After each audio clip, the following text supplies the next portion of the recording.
Dominic, we're going to keep on these pictures that you're providing us. These are remarkable pictures of the gates of the Parliament building there in Tbilisi while these protests continue. We're just going to take a step back and get a wider picture while we continue to look at these pictures from Alex Scrivener, who's the policy manager at Global Justice Now, a social justice campaigning organisation who's also in Georgia for us.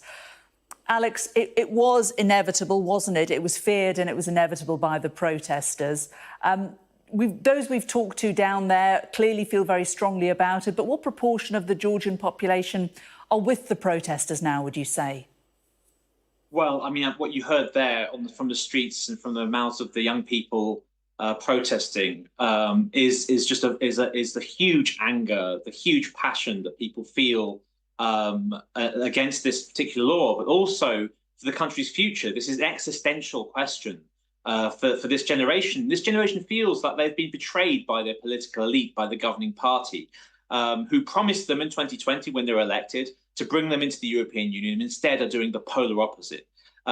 In Western Europe and in the UK, sometimes the European Union, Brussels, is associated with bureaucracy and sort of dry legislation. But in Georgia, the European Union symbolises freedom. It symbolises an alternative to authoritarian government of the sort that is represented by Vladimir Putin, and represents democracy. And here the EU flag actually means something to those young people. It means their future. And that's what they're fighting for. And the overwhelming majority of people in Georgia back these protests. Not everyone, but a very large majority of people do. Because people do not, and it's kind of core to Georgian national identity, that Georgia is not dragged back into the Putinist system that it escaped many years ago. If so many of the population back these protests, why has the government pressed ahead? Well, that's the interesting question, isn't it? I mean, it feels like politics as normal has completely broken down here in Georgia. If you look at the footage of the parliamentary session when they just passed the bill, it basically on several different occasions just collapsed into an open brawl with parliamentarians, MPs punching each other and pulling each other's hair. Politics here is completely Alex, collapsed. Let's just pause you to say, you're saying that, actually, Alex, we have images that are just from today, I believe, where we did see some physical confrontations inside the Georgian parliament. I think we can bring them to our viewers now.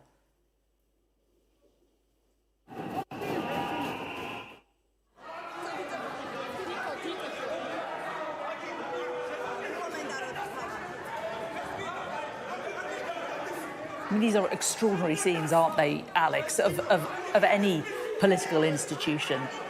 I mean, yes, it's been like that all day. I mean, just open brawls, punching in parliament. And to the opposition piece are getting up and standing up and saying things quite openly, like, this is a betrayal of our country. This is a betrayal of Georgia and a betrayal of a mandate that these people were elected to serve in 2020, and government MPs, some of which are quite big in stature, as you'll see, will just often come up and attempt to physically assault the opposition MPs who are making those points.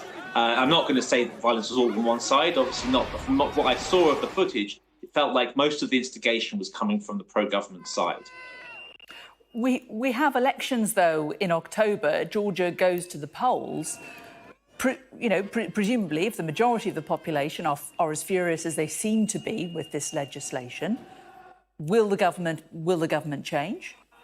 Well, that's the big question, isn't it? I mean, if the elections are held freely and fairly, and there's a huge observation delegation coming from across the world to observe these elections to make sure they are held freely and fairly. If they are, then it's very hard to imagine this government managing to keep its overall majority with this level of anger at this legislation if nothing changes. Having said that, the opposition here, the main opposition party, the United National Movement, was in government before this current government and has, its own rather checkered record of human rights abuses in its past, and for that reason is quite unpopular also amongst the large section of the population. So what the Georgian population are looking for is some way through this crisis where it can elect a government that actually will defend democracy and push forward on the EU trajectory that Georgia has been on for almost 3 decades now. How organised is the opposition? I mean, you know, for those we've spoken to down there, a lot of young people, a lot of students, a lot of people who said that they'd stopped studying or they've given up work. Yes, well, the opposition is quite divided in Georgia and not very well organised. So the main group is led by the currently imprisoned former president of Georgia, Mikhail Saakashvili's team, who were in power before 2012. But they are, as I said, quite unpopular among sections of society because they too, when they were in power, resorted to rather authoritarian methods of governance. So there are other parties, including parties that split off from that main opposition party.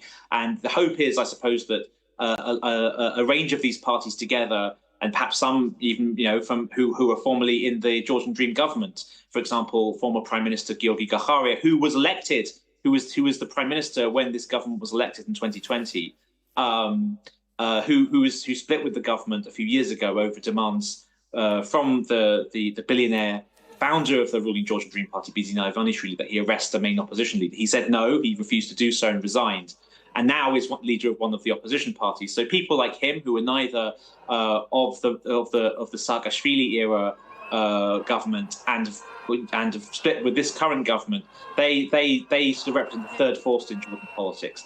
But the opposition is very, very divided. There are several small opposition parties, and they have to overcome 5% of the vote in order to enter parliament. And the ruling party's hope is that enough parties don't get that 5% to be able to get into parliament, and they can sort of manage to win the elections with a minority of the vote.